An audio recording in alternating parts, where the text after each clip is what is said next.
Liberty Tamil நேயர்களுக்கு வணக்கம். இன்றைய நேர்காணலில் நாம் சந்திக்க இருப்பவர் ஊடகவியலாளர் இந்திரகுமார் தேரடி அவர்கள். வணக்கம். வணக்கம். மும்மொழி கொள்கைக்கு எதிராக முதல்வர் அவர்கள் தினமும் ஒரு அறிக்கை வெளியிட்டிருக்கிறாரு. அந்த வகையில் இன்றும் கூட இந்த பிடிவாதத்தினால கல்வி அந்த நிதியை இழக்கிறாங்கன்னு சொல்லி சிலர் சொல்கிறாங்க. ஆனால் அது அப்படி இல்லை, இது பிடிவாதம் அல்ல, இது ஒரு தெளிவு, எங்கள் மொழியின் மீதான ஒரு தெளிவுன்னு சொல்லி அவர் பல விஷயங்களை சொல்கிறாரு. தொடர்ச்சியாக அறிக்கையில் வெளியிடுறாரு. இது ஒரு பக்கம் இருக்குது. இன்னொரு பக்கம் பாஜகவினர் இந்த மும்மொழி கொள்கைக்கு ஆதரவாக கையெழுத்து இயக்கம் நடத்திட்டு தொடர்ச்சியாக அந்த கையெழுத்து வாங்குறாங்க. நேற்று தமிழிசை கைதானாங்க. அதுக்கப்புறம் அந்த அதிமுக முன்னாள் எம்எல்ஏ ஒருத்தர் விஜயகுமார்னு கையெழுத்து போட்டு ஆதரவு தெரிவித்தார். அவர் இன்றைக்கு கட்சியிலேருந்து நீக்கினதுக்கப்புறம் அவர் சொல்கிறாரு, என்னை வற்புறுத்தி கையெழுத்து வாங்கிட்டாங்க அப்படின்னு சொல்கிறாரு. இன்னொரு புறம் பாஜகவினர் அந்த சமூக வலைதளங்களில் பார்க்குறோம், ஸ்கூல் பசங்கள்கிட்ட பிஸ்கட் தரோம் கையெழுத்து போடுங்க அப்படின்னு சொல்லி அந்த வீடியோக்கள்லாம் நம்ம பார்க்குறோம்.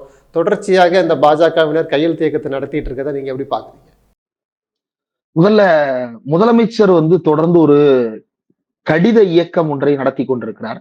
ரொம்ப குறிப்பா இந்த தர்மேந்திர பிரதான் பேசியதற்கு பிறகு, தேசிய கல்விக் கொள்கை குறித்தான விவாதம் தொடங்கியதற்கு பிறகு கிட்டத்தட்ட 10 கடிதங்கள், இடையில அவர் பிறந்த நாளை ஒட்டி 1-2 நாட்கள் மட்டும்தான் வரல, மற்ற எல்லா நாட்களுமே தொடர்ச்சியாக அவர் கடிதங்களை வெளியிட்டுக் கொண்டேதான் இருக்கிறார்.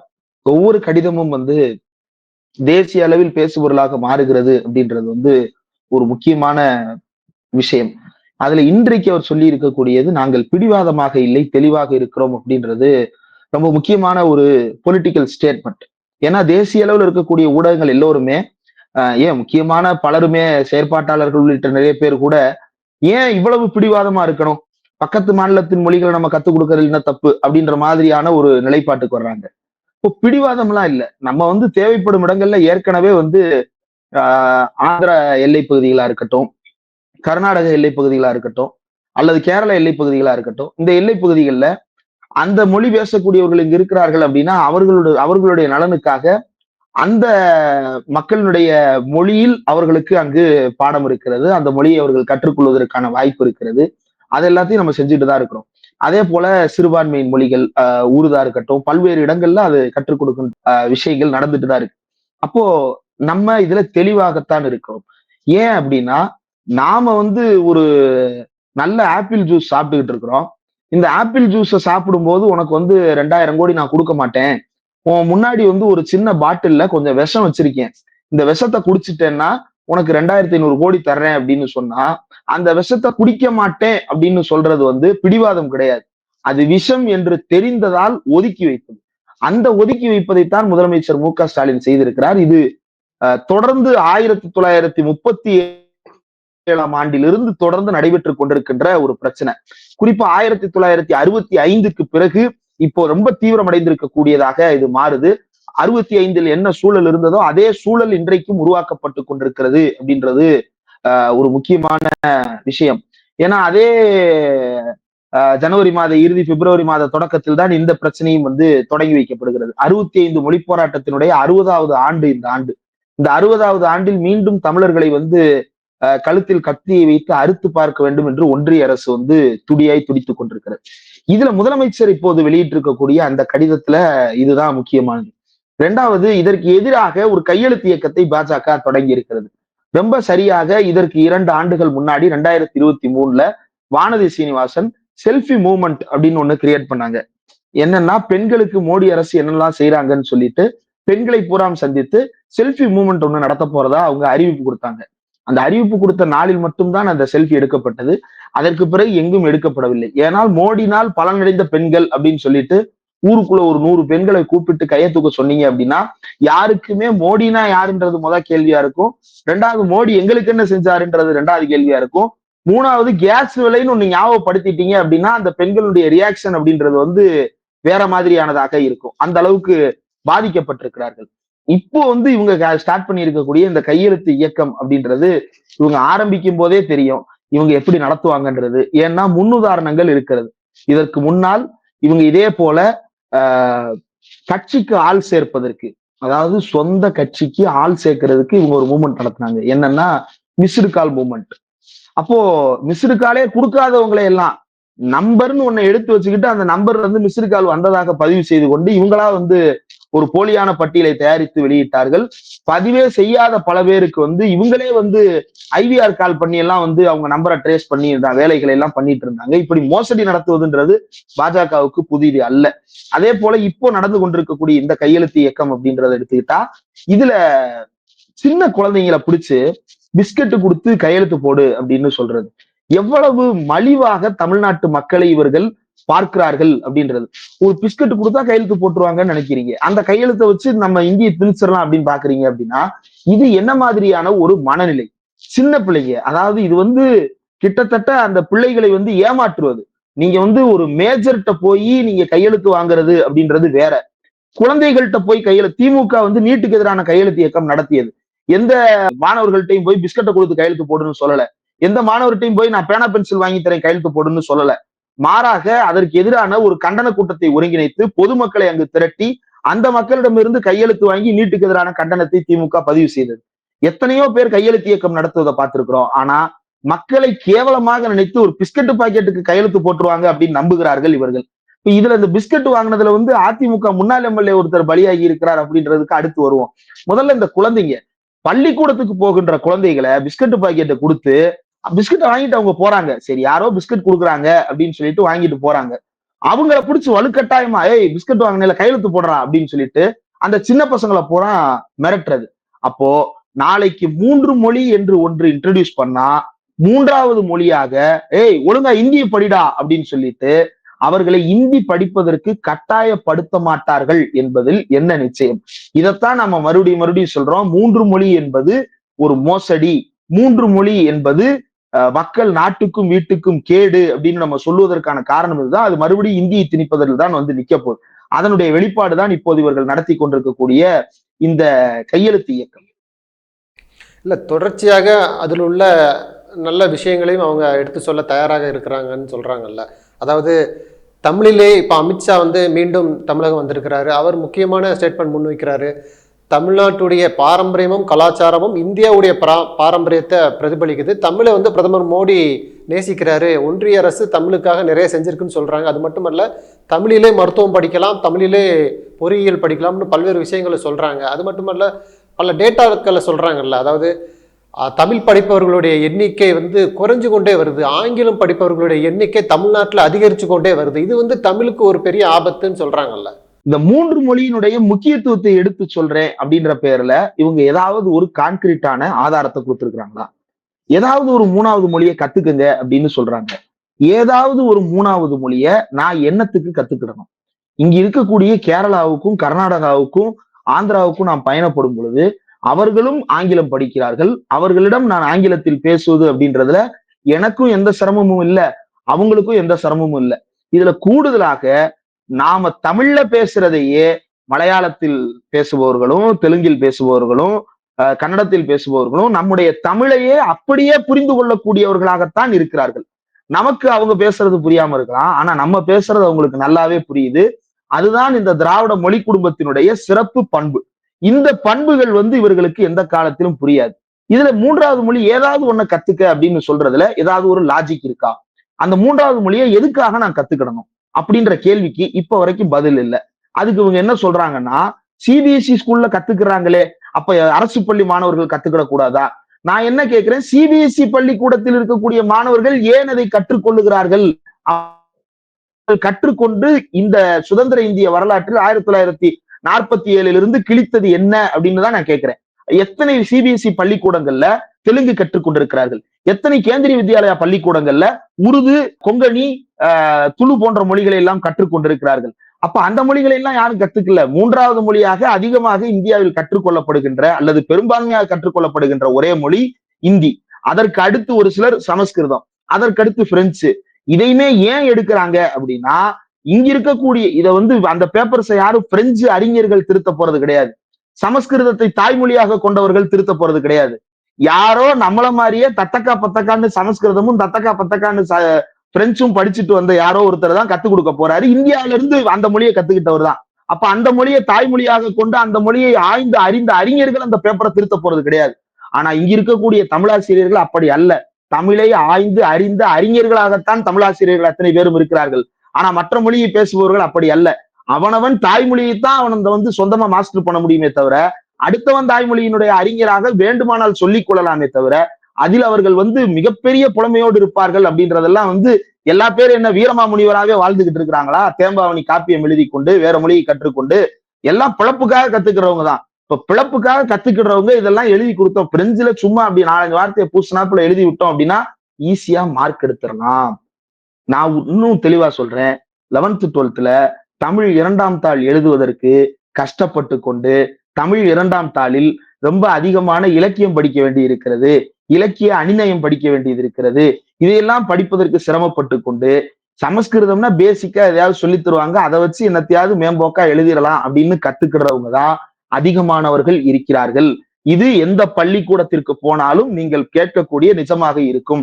சமஸ்கிருதத்தை 3வது மொழியாக படித்தவர்கள் இந்தியாவில் யாரெல்லாம் இதுவரைக்கும் சமஸ்கிருதத்தில் சம்பாஷித்து, அதாவது உரையாடி கொண்டிருக்கிறார்கள்? பிரெஞ்சு படித்து சிபிஎஸ்இ பள்ளிக்கூடத்தில் இருப்பவர்கள். இது அரசு பள்ளி மாணவர்களை ஏமாத்துற வேலை. தனியார் பள்ளியில 3 மொழி கத்துக்கிறாங்க, நீ கத்துக்கிட்டா என்னன்னு. தனியார் பள்ளியில இருக்கிறவனே ஏன் கத்துக்கிறான்றதான் என்னுடைய கேள்வி. அங்கேயே நீ ஏன் திணிக்கிற அப்படின்றதான் நாம முன்வைக்கிற கேள்வி. 1967 தமிழ் ஆட்சி மொழி சட்டம் என்று தமிழ்நாட்டில் பேரறிஞர் அண்ணா முதலமைச்சராக பொறுப்பேற்றதற்கு பிறகு சட்டப்பேரவையில் தீர்மானம் கொண்டு வந்த போது அண்ணா சொன்ன முக்கியமான வார்த்தை, நாம் நம்முடைய தாய்மொழியை மட்டுமல்ல, இந்தியாவில் அங்கீகரிக்கப்பட்ட மொழிகளாக இருக்கக்கூடிய அப்போது 14, இப்போது 22, அப்போது அந்த 14 மொழிகளையும் பாதுகாப்பதற்காக நாம் குரல் கொடுத்து கொண்டிருக்கிறோம் அப்படின்னு தான் அண்ணா பதிவு செய்தார். கலைஞர் பல மேடைகளில் பேசி இருக்கிறார், எல்லா மொழிகளுக்கும் சமமான அங்கீகாரத்தை வழங்க வேண்டும் என்பதுதான் எங்களுடைய கோரிக்கைன்னு பேசி இருக்கிறார். இப்போது முதலமைச்சர் ஸ்டாலின் என்ன சொல்லுகிறாரு, பல்வேறு மொழி இந்தியினுடைய உபமொழிகள் அல்லது டயலக்ட்ஸ் அப்படின்னு சொல்லி அந்த மொழிகளை எல்லாம் சுவீகரித்துக் கொள்ளுகின்ற, எப்படி இந்து மதம் சைவம், வைணவம், கௌமாரம் உள்ளிட்ட அத்தனை மதங்களையும் தனக்குள் சுவீகரித்துக் கொண்டு இந்து என்று தனக்கு பெயரிட்டுக் கொண்டதோ, அதே போல இந்த இந்தி மொழியும் போஜ்புரி உள்ளிட்ட பல்வேறு மொழிகளை, வட இந்திய மொழிகளை, பழங்குடியின மொழிகளை எல்லாம் தன்னுடையதாக தின்று செரித்து கொண்டு தன்னுடைய மொழிகளை அந்த மொழியில், தன்னுடைய வார்த்தைகளை அந்த மொழியில் திணித்து அந்த மொழியையே தன்னுடைய மொழியாக சுவீகரித்துக் கொள்ளுகின்ற வேலை இந்தி மொழி செய்து கொண்டிருக்கிறது. அந்த மொழிகளை பாதுகாக்க வேண்டும். அப்படி அந்த மொழிகள் இன்றைக்கு பாதுகாப்பு இல்லாமல் இருக்கின்ற நிலைக்கு தமிழ் மொழியும் போய்விடக் கூடாது அப்படின்றத மிக தெளிவாகத்தான் எடுத்து சொல்லி இருக்கிறார். அப்போ 3வது மொழி படிப்பதற்கான எந்த விதமான பேசிக்கும் கிடையாது. இன்னொன்னு ரொம்ப அடிப்படையில நாம் புரிந்து கொள்ள வேண்டியது, நாம் எல்லாம் இன்றைக்கு தமிழில் பேசுகிறோம். நம்முடைய தமிழுக்கு பள்ளிக்கூடங்கள் எந்த அளவுக்கு பங்களிப்பு செய்தன என்றால், பள்ளிக்கூடம் இல்லாத காலத்திலும் நாம் தமிழ்ல பேசிட்டு தான் இருந்தோம். அப்ப பிஞ்சு வயதில் கற்றுக்கொள்வதால் மட்டுமே ஒரு மொழி மனதில் பதியாது. அந்த மொழிக்கான பயன்பாடு இருக்கும் பொழுதுதான் அந்த மொழி நமக்கு பதியும். அதனால தான் 6 மாசம் போய் ஒருத்தர் மத்திய பிரதேசத்துல வேலை பார்க்கிறாரு அப்படின்னா, அங்க இருக்கக்கூடிய லோக்கல் லாங்குவேஜ் ஹிந்தியா இருக்குன்னா அந்த ஹிந்தியை 6 மாசத்துல அவர் கத்துக்கிட்டு அந்த ஹிந்திக்காரனை விட நல்லா பேசுற அளவுக்கு அவங்க வளர்றாங்க. எப்படி டூரிஸ்ட் கைடுகள் அத்தனை மொழி சரளமாக பேசுகிறார்கள். அவர்கள் தனியாக பள்ளிக்கூடத்தில் பிஞ்சு வயதிலிருந்து படித்து வந்தவர்களா அந்த மொழிகளை எல்லாம் டூரிஸ்ட் கைடு ஆகணும்ன்றதுக்காக இல்ல. அந்த வருகின்ற பயணிகளோட பேசி பேசி உரையாடி அவர்கள் கற்றுக்கொள்ளுகிறார்கள். அப்போ ஒரு மொழியை கற்றுக்கொண்டால் அந்த கற்றுக்கொண்டதற்கான பயன்பாடு இருக்கும் பொழுதுதான் அந்த மொழி மனதில் பதியும். சின்ன வயதில் படிப்பதால் மட்டுமே நம் மனதில் பதிந்து விடாது. சின்ன வயசுல படிச்ச எல்லாமே மனசுல பதியும் அப்படின்னா 1ஆம் கிளாஸ்ல படிச்ச திருக்குறள் 10 சொல்ல சொல்லுங்க திரு அண்ணாமலை அவர்களை, சொல்ல முடியாது. சீமான் கூட சொல்ல மாட்டேங்கிறாரு. அப்புறம் அண்ணாமலை எங்க இருந்து சொல்றது? தமிழ் துயரம் எப்படிங்கிறது சொல்றது? அப்போ ஒரு மொழிக்கு பயன்பாடு இருக்கணும். இப்ப இந்தியை நான் கற்றுக்கொண்டு எங்க பயன்படுத்த போறேன்? பானிபூரிக்காரரோடு உரையாடு. பானிபூரிக்காரரோடு எனக்கு தேவையான உரையாடல் ஒரு பிளேட் பானிபூரி. இப்படி ஒத்த விரல காட்டி பானிபூரி அப்படின்னு சொன்னோம்னா அவன் எடுத்து கொடுக்க போறான், சாப்பிட்டு போறேன். அல்லது ட்ரெயின்ல வரக்கூடிய யாரோ ஒருத்தட்ட உரையாட போறேன் அப்படின்னா அண்டாக்கா பிரியாணின்னு கேட்கறதுக்கு எனக்கு அண்டானா முட்டைன்னு தெரிஞ்சா மட்டும் போதும். அதுக்கு நான் 1ஆம் கிளாஸ்ல இருந்து 12ஆம் கிளாஸ் வரைக்கும் ஹிந்தி படிக்கணும்னு அவசியம் இல்லை. நான் என்ன வீரமாமுனிவரை போல வேறு நாட்டிலிருந்து தமிழை கற்றுக்கொண்டு தேம்பாவணி என்கின்ற இலக்கியத்தை எழுத போகிறேன்னா? நான் இந்தியில படிச்சுட்டு துளசிதாசர் போல நான் ஏதோ ஒரு இலக்கியத்தை இந்தி மொழிக்கு மாற்றி எழுத போறேன்னா? கிடையாது. எனக்கு தேவை அவனோட பேசணும். அதுக்கு நான் அவனோட புழங்குவதற்கு அந்த ஊருக்கு போகணும். அப்படி போகும்போது நான் கத்துக்கிடுவேன். தமிழ்நாட்டில் இருக்கக்கூடிய ஒவ்வொரு வருடமும் படித்துக் கொண்டிருக்கக்கூடிய 1 கோடி பிள்ளைகளும் இந்தி பேசக்கூடிய மாநிலங்களுக்கு போயிட்டு வர்றவங்களா இருக்கிறாங்களா? அப்போ தனியார் பள்ளிகளை காட்டி அரசு பள்ளிகளை ஏமாற்றுகிறார்கள். நீ தனியார் பள்ளிகளையே ஏமாற்றி கொண்டிருக்கிறாய் அப்படின்றதுதான் நம்முடைய வாதம். இப்ப இதுல இன்னொன்னு அமித்ஷா பேசுனதை பத்தி கேட்டீங்க, அது ரொம்ப முக்கியமானது. அவர் தமிழர்களுடைய பண்பாடும் பாரம்பரியமும் இந்தியாவினுடைய பண்பாட்டு கலாச்சாரத்திற்கு வலு சேர்ப்பது அப்படின்னு சொல்றாரு. அப்படி வலு சேர்க்கிற இந்திய கலாச்சார காவலர்கள் தமிழ்நாட்டில் இருக்கக்கூடிய கீழடி அகழ்வாராய்ச்சிக்கு என்ன ஸ்டேட்டஸ் கொடுத்திருக்காங்க? தமிழ்நாட்டில் இருக்கக்கூடிய கீழடி அகழ்வாராய்ச்சிக்கு அவர்கள் பண்ணியிருக்கக்கூடிய சப்போர்ட் என்ன?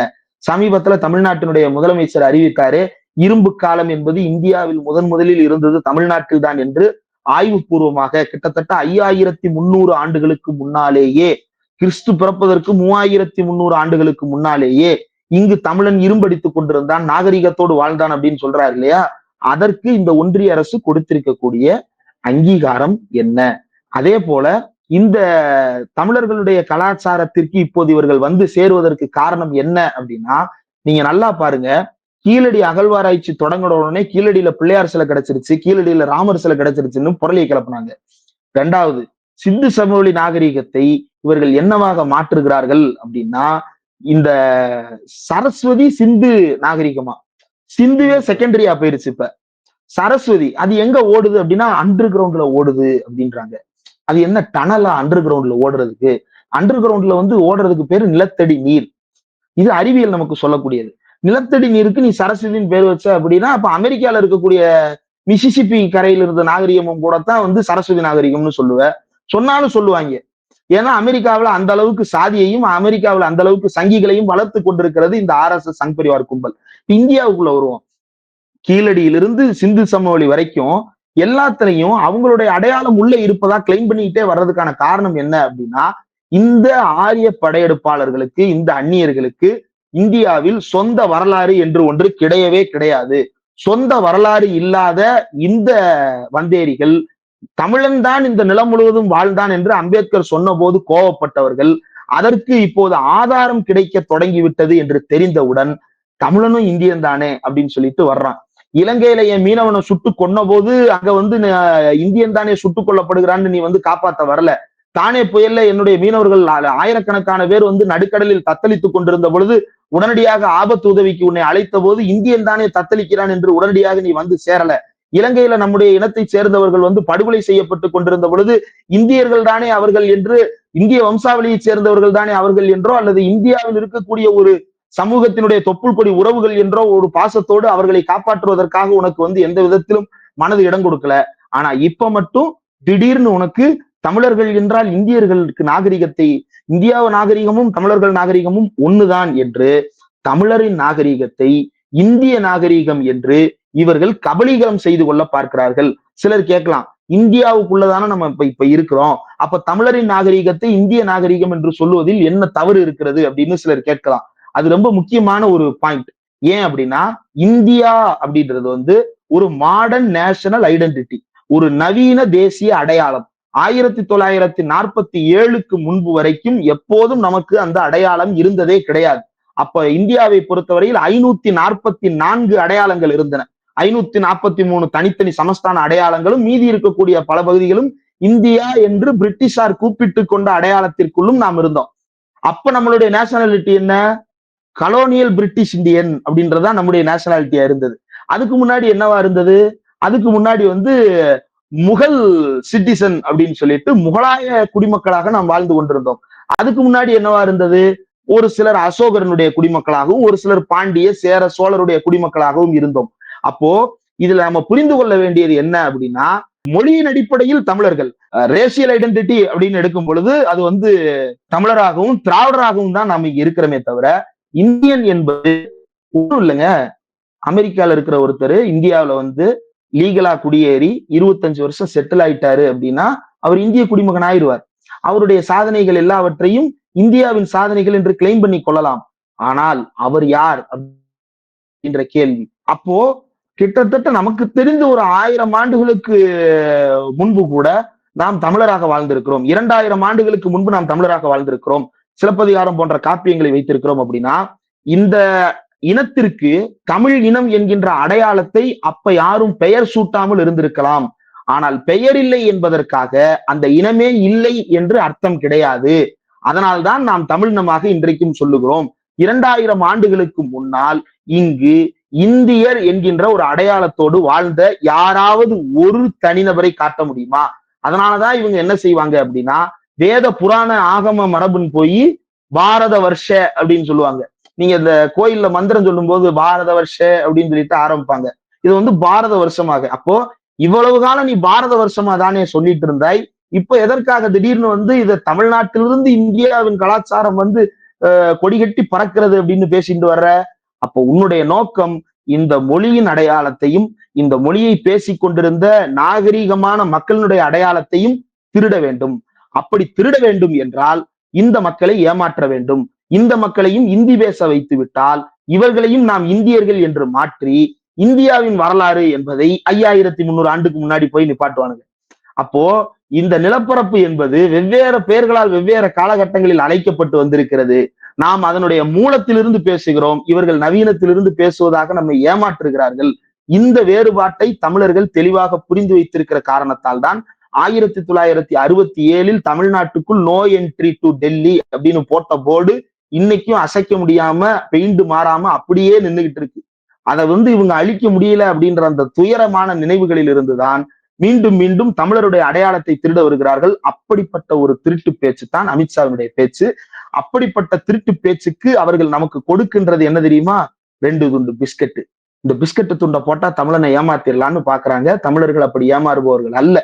சின்ன பிள்ளைங்களை பிடிச்சி ஏமாத்திட்டு, அப்புறம் அதிமுக முன்னாள் எம்எல்ஏவை பிடிச்சி ஏமாத்திட்டு, சார் சும்மா போடுங்க சார் பாத்துக்கலாம் சார்னு அந்த ஆளை ஏமாத்திட்டு இப்ப அவர் கட்சியில இருந்தே நீக்கிட்டாங்க.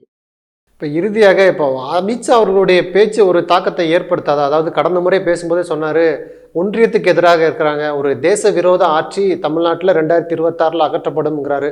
தொடர்ச்சியாக ஒரு பிம்பம் கட்டமைக்கிறாங்க. அதாவது ஒரு பிரிவினவாதம் பேசுகிறாங்க, ஒரு தேச விரோத ஆட்சி நடத்துகிறாங்க, ஒரு மக்கள் நலத்திட்டங்களை ஏழைகளுக்கு கொண்டு போக விட மாட்டாங்க, வாரிசு அரசியல் பண்ணுறாங்க. இது போன்ற ஒரு விமர்சனங்கள் ஒரு தாக்கத்தை ஏற்படுத்தாதா வரக்கூடிய தேர்தலில்? உங்களுடைய ஒரு கொள்கையை ஏத்துக்கிடாத காரணத்தினால நிதி கொடுக்க மாட்டேன் அப்படின்னு பேசுவது பிரிவினைவாதம் கிடையாதா?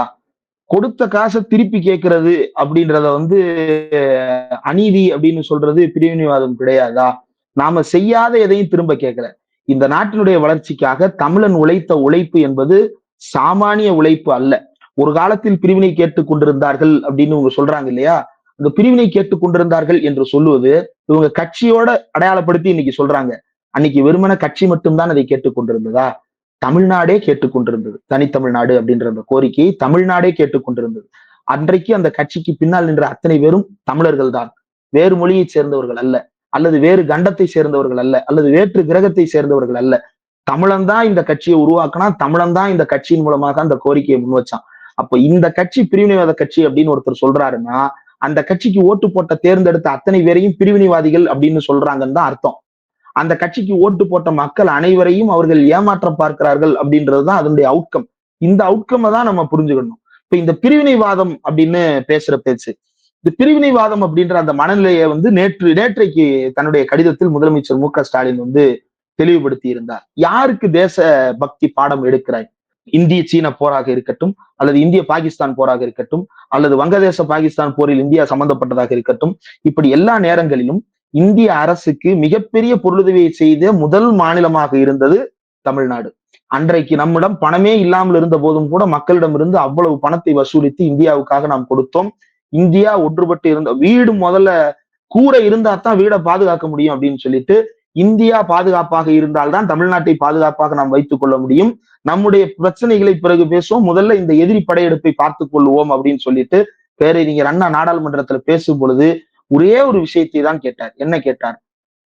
சீனாவிலிருந்து ஒரு தூதர் வருகிறார். அந்த தூதர் வருகின்ற பொழுது அவருக்கு உரிய அங்கீகாரத்தை கொடுத்து அத்தனை கட்சி பிரதிநிதிகளும் உட்கார்ந்து அவரோடு அவர் பேசுவது அத்தனையையும் பொறுமையாக கேட்டு குறிப்பெடுத்துக் கொள்கிறோம். அதற்கு பிறகு நம்முடைய கருத்தை அவரிடம் தெரிவிக்கிறோம். இந்த நாடாளுமன்றத்தில் தமிழ்நாட்டின் பிரதிநிதியாக வந்திருக்கக்கூடிய என்னுடைய பேச்சை ஒரு அரை மணி நேரம் பொறுமையாக கேட்பதற்கு உங்களால் முடியாதா அப்படின்றதுதான் பேரறிஞர் அண்ணா கேட்ட கேள்வி. இன்றைக்கும் அதே கேள்வியை தான் தமிழ்நாடு கேட்கிறது. நாம ஒன்னும் உத்தரப்பிரதேசத்துல இருக்கக்கூடிய ரயில்களுக்கெல்லாம் தமிழ்ல பேர் வைன்னு சொல்லல. உத்தரப்பிரதேசத்துல இருக்கக்கூடிய பள்ளிக்கூடத்திற்கு தமிழ்ல கத்துக் கொடுன்னு நம்ம சொல்லல. நான் என் பிள்ளைங்களுக்கு தமிழ்ல இங்கிலீஷ்லையும் கத்துக் கொடுத்ததுனால நீ உன் பிள்ளைங்களுக்கு ஹிந்தி கத்துக் கொடுத்து நீ சாதிச்சதை விட அதிகமான சாதனைகளை நான் செஞ்சிருக்கேன், இதுக்கு உரிய அங்கீகாரத்தை கொடுன்னு நம்ம கேட்கிறோம். இது எப்படி பிரிவினைவாதமாகும்? இதுதான் உண்மையிலேயே தேசத்தின் வளர்ச்சிக்கான குரல்.